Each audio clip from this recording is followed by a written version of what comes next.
Hey, what's up YouTube? Today on the channel we got a Madness 500 box, we got an intercooler, and we got ignition coils. We're going to start by installing the intercooler.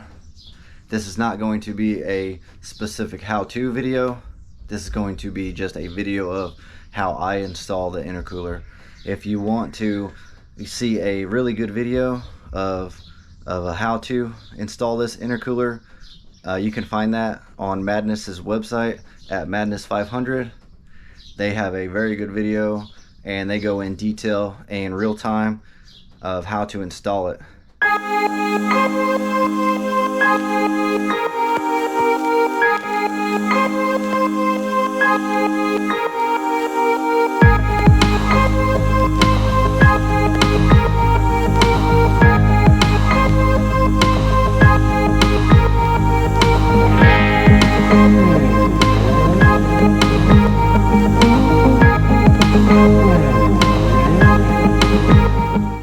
Okay, so we got all the bolts out for the bumper, and the next thing that we're gonna do is we're going to start taking apart things to get the intercooler piping off.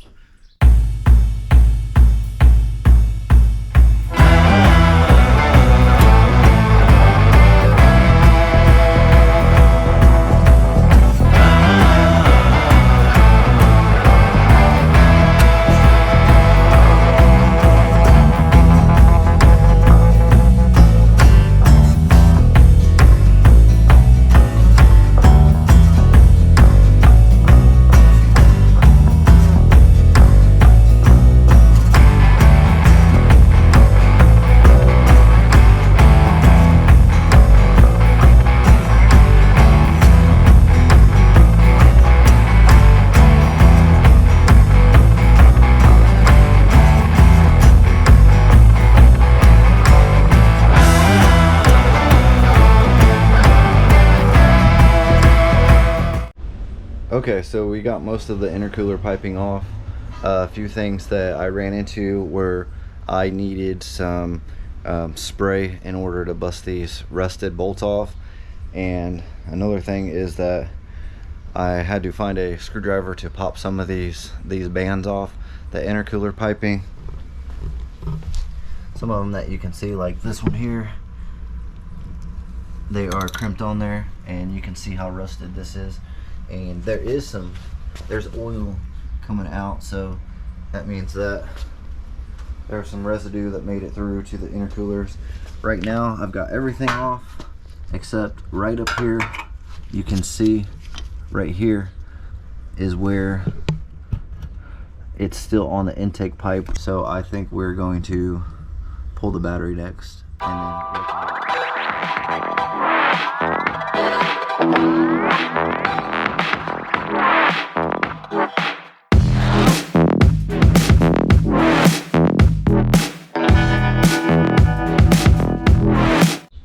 Okay, so I've been having this issue with a random ESC and check engine light for network error, and I think I might have just pinpointed where it was coming from. When you take the ECU off, this back part is supposed to slide just like that is. See how it slides?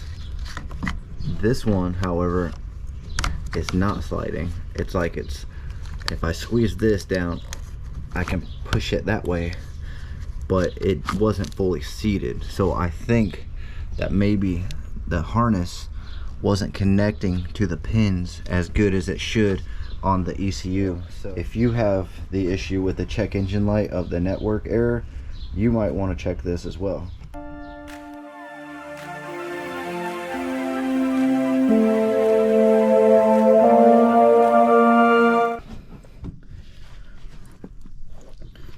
Trying to pry this rubber boot off here with one hand.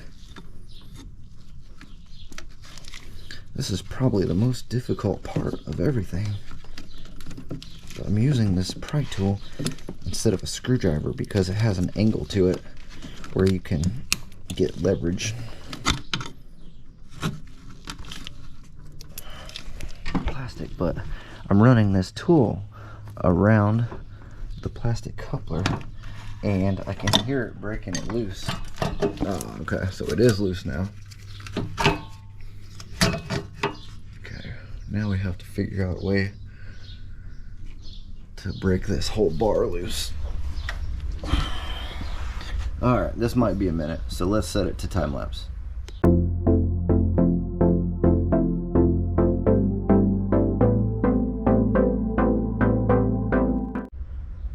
Okay, so we got the pipe off of the intake track there, and you can see that that pipe has all kinds of bends and mounts, which make it extremely difficult to get through these bars, but it is doable because one end of the hose is very flexible, so you just have to maneuver it through there.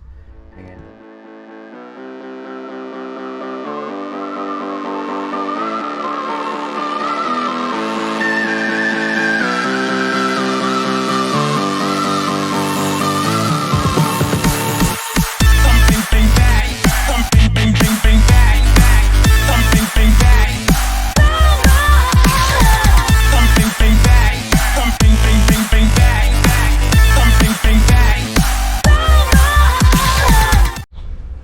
okay, so the next thing that we're going to do is we're actually going to take a 14mm socket. We're going to take these bolts off. We're taking these out. We're putting the bolts back in. And then when we're finished with that, we will take these 8mm bolts out of this shield because we don't need to use that anymore. So the first thing we'll do is we'll get these mounts out of the way.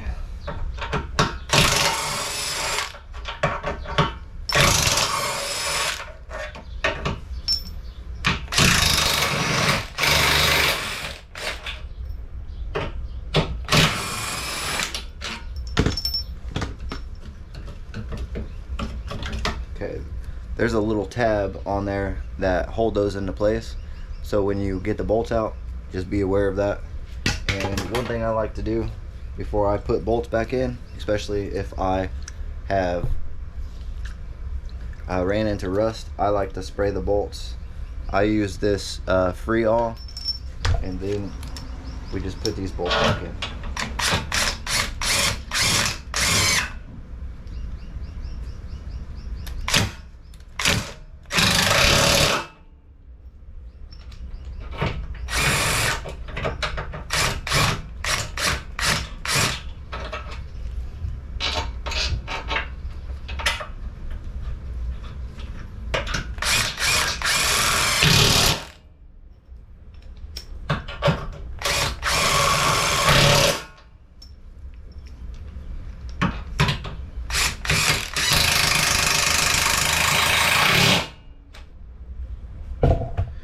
And then same thing on the other side. Then what we're doing is we're putting this 8mm on and taking these bolts out to the shroud. We won't be using this again as it's not needed because the intercooler will be taking that place. Set aside some time, because when you think it's a 3 or 4 hour job, it might turn into a lot more, especially when you run into rusty bolts, because a lot of times rusty bolts like to break.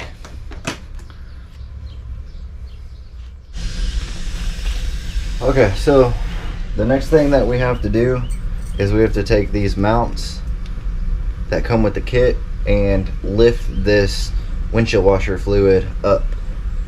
So they are, these bolts, the factory bolts are 10mm, and so are the replacement bolts. So let me open this up, get this mount out. They do come with a washer and a new nut, so we'll take those off.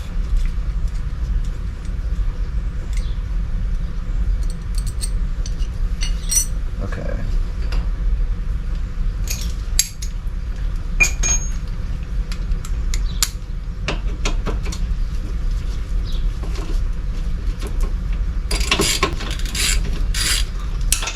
Okay, same thing with the other bolts, and I'll show you the reason I spray these. See how rusted that is? When you're taking those bolts out or putting them back in, and it's rusted like that, it creates extra heat that you don't need, and you can run the risk of either cross-threading them or creating heat, and you could end up friction welding them, and then the bolt will break and you'll be really mad. All right, now it's secure, and then we're going to move on to getting this intercooler installed. You can see how much shorter it is. That way the radiator itself can, well, actually it'll sit like that. The radiator will sit back. So once again, let's take our spray, spray that, we'll spray that, same thing to the other side, spray the bolt.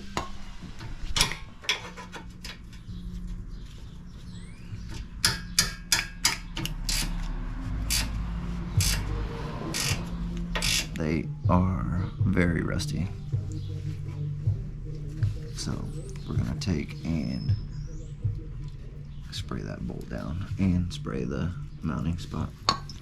Okay, so one thing to note is that you need to be really careful, but the core is plastic and you don't want to be too rough with it or you will break it, and then you will be looking for a new radiator.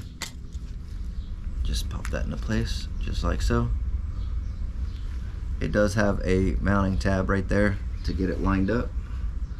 Once we put that back on, now what we're not going to fully tighten it. We are just going to put this bolt into place. Okay, ease of taking this one out, I hope.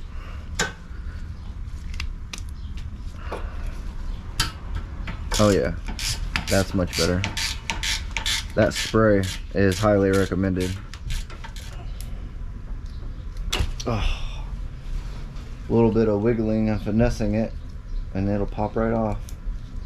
You just don't want to go pushing it at an angle or pulling it at an angle, because you'll snap this little mount here, and that's plastic. And if you mount, okay, yep, so that side's good. And then compare them once again. The big difference of how much you're pushing it back, which is quite a bit, about 1.5 inches, 2 inches back, to give you room to fit that intercooler. Because remember, that new intercooler's 3 inches thick, so you got to make plenty of room for it. Okay, so the next thing we're going to do is we're going to work on putting the mounts. So what we're going to do is we're going to put our bolt in, and then we're going to put our mount on the back. The mounts are directional, and then the inside's going to be a 14, and we're going to tighten those down a little bit. Not fully, just a little bit.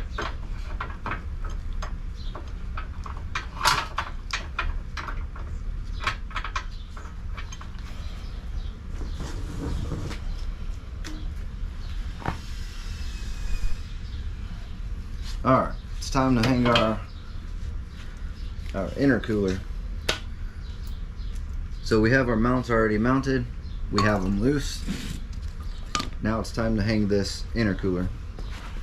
Once we hang the intercooler, then we can go back and we can tighten up our mounts. So we have bolts and the hardware.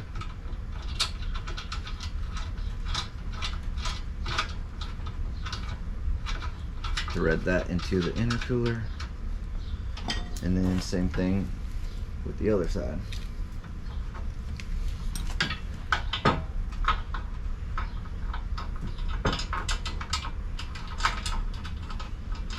You need to move the brackets so that the brackets and the intercooler sit flush together. That way it's not leaning one side or the other. Okay, that's going nowhere. That's solid. Okay, so we got the intercooler on there. You can see it still moves back and forth. That's because the main mount here is tightened, the bolts to hold the intercooler from moving are loose, and I'm going to keep those loose until I get the intercooler piping put on. Got those and the clamps, and we are going to go into a time lapse and get these installed.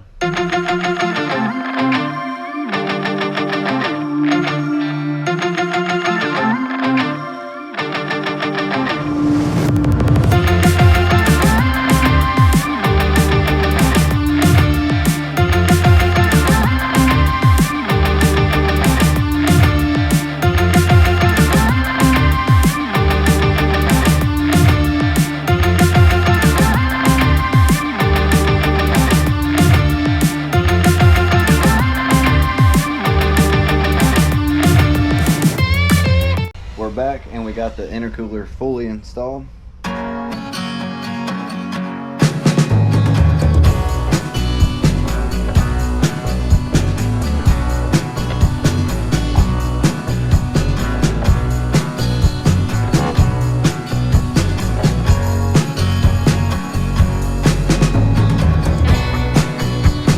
Okay, we got the front bumper back on and everything.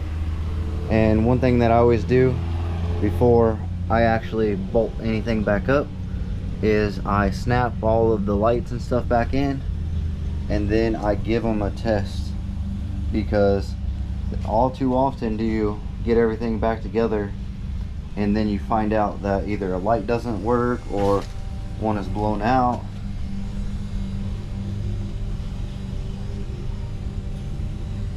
And right here we found a bad bulb.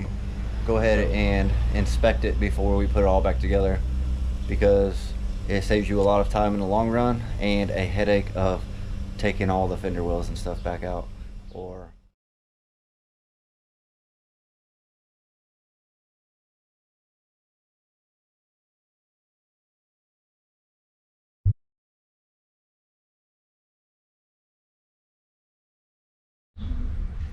just got back from the auto store, got some bulbs. Apparently this car takes the bulb 28, 21. So, alright, side marker works. Yep, side marker works. Got that Madness front mount intercooler installed. Got the bumper back on, it's ready for a test drive. We'll catch that in another video. Until next time, peace.